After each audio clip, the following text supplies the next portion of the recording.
Today's topic is going to be how to save time by scheduling your social media posts.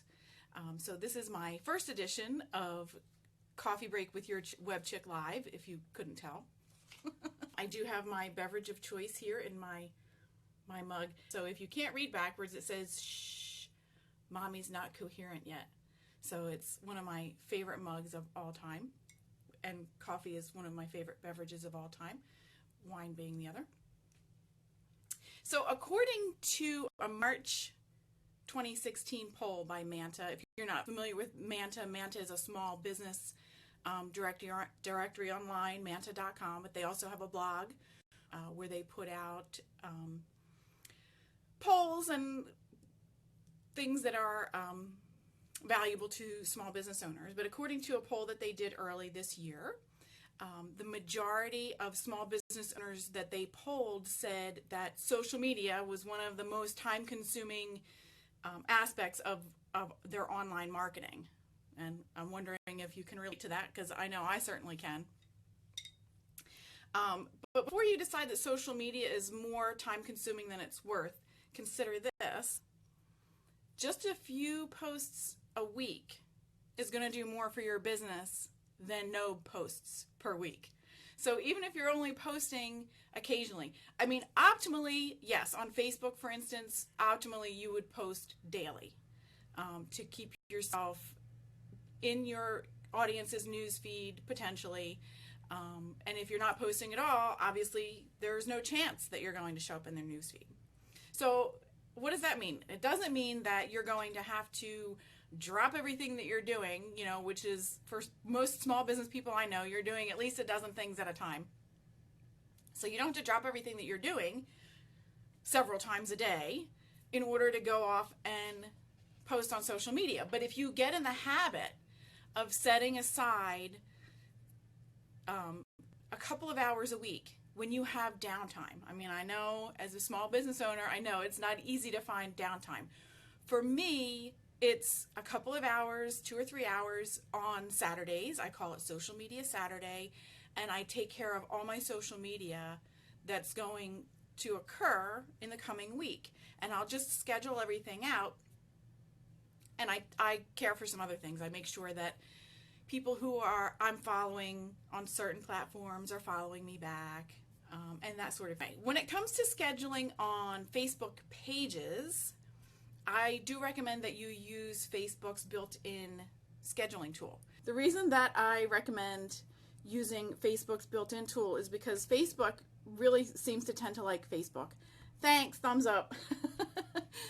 And this is evident when you see the difference between posting a link to, say, a YouTube video and posting a native video directly to Facebook. Your reach and thereby your engagement is so far beyond what you would get with a simple YouTube link. When you do post that Facebook native video, it's obvious that Facebook likes Facebook. Facebook likes you to use their tools. Facebook likes you to stay on Facebook. So yeah, Facebook likes Facebook. So definitely use the built-in Facebook tool when you're scheduling to your Facebook pages. And I'm going to do for you a quick demo because I've actually run into people who, first of all, didn't realize that there was this feature. And when I told them that there was the feature, they didn't know how to find it. So for those of you, I'm going to flip the camera around. And it's super easy to find once you see where it's at. But not everybody knows where to look. So when you come to your Facebook page and you see your, here's your message, and my typing, because I'm typing and holding the smartphone. So here's your message, right? And you might post, upload a video or a photo or a link or what have you. And then you're going to come over here, right? It says publish. With a bitty arrow, and I find this stuff because I love playing, hey, what's this button do? So I'll see a new button and I have to push it. So if you just click that little down arrow, you'll get a little pop menu that tells you can schedule, backdate, or save something as a draft.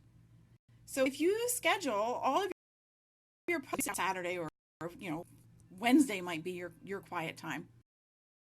If you spend a couple of hours, once or twice a week, for me it's only once a week, and you just schedule your posts out for Facebook and your other channels. This saves you time in your week, and it doesn't chain you to your desktop. So let's flip this back around. Oh, so you're prepared. When you click schedule, it's pretty self-explanatory from that point. You click on the calendar, you say the date that I want to schedule it for. I want to schedule something for Tuesday, and then you can schedule the time. And of course, we'll talk about insights in another broadcast, but you would use your insights to determine what would be the best time for you to schedule your posts. I'm going to flip back around. Okay, so that's Facebook. For Facebook pages, I definitely recommend Facebook's tool. I think I have seen it for myself. I've had clients tell me I hired a social media manager, and I didn't get the same kind of reach that I was getting when I was posting on my own. And that's because the social media manager was using a third-party tool to schedule Facebook page posts. Now, third-party tools definitely do have their place. I happen to love Buffer. It's my tool of choice. There's also Hootsuite available.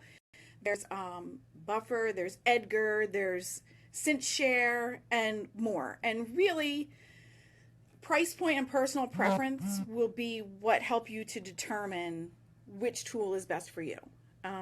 There's vanilla, chocolate, and strawberry, and everybody likes different things. Personally, Buffer is my favorite. I love the content inbox option and the streamlined function of it, but you can use whatever tool you like. Buffer is available for Facebook profiles and pages, although, as I said, I do recommend that you use Facebook's built-in tool for Facebook pages.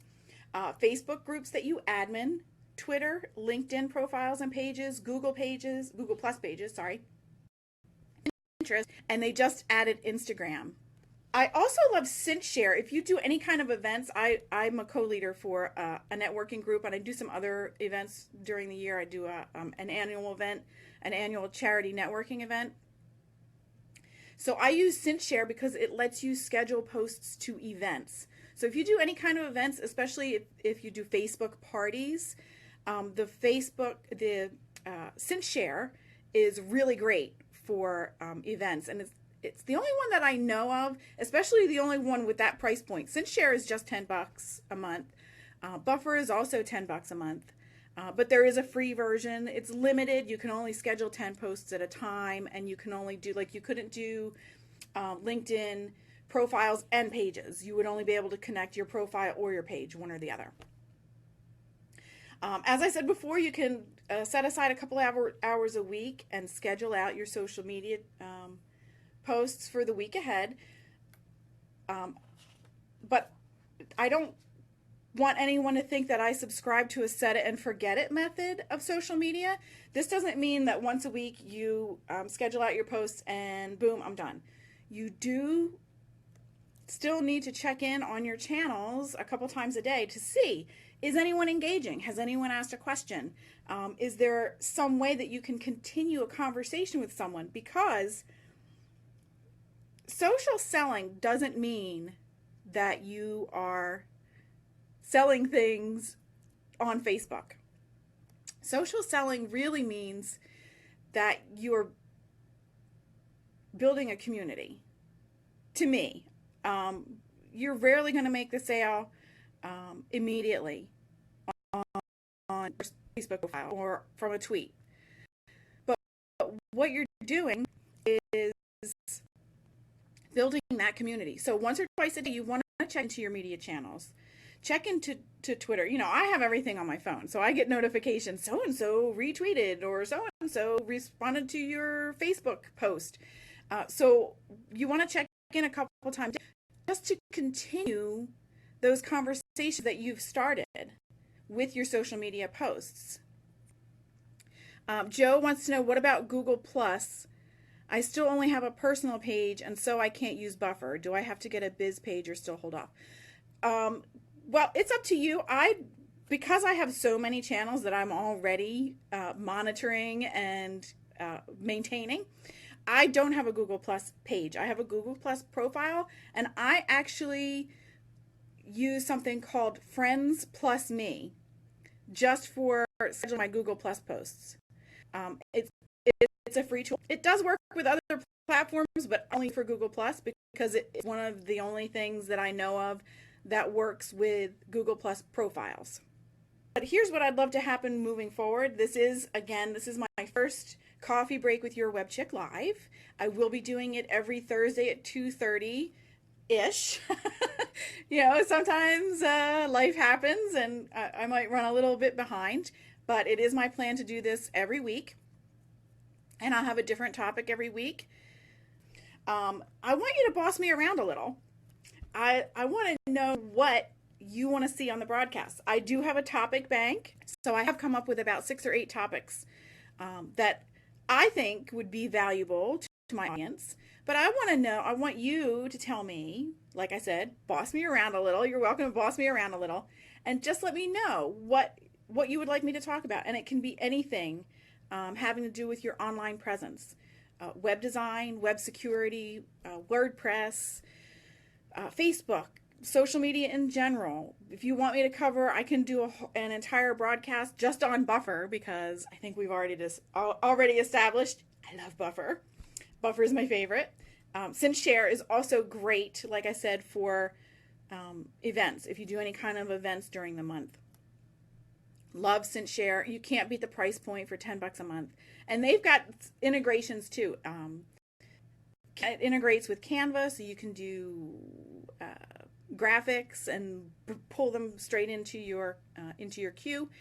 So I could do a broadcast on CinchShare. But whatever you guys want to see, I want to know what you want to see.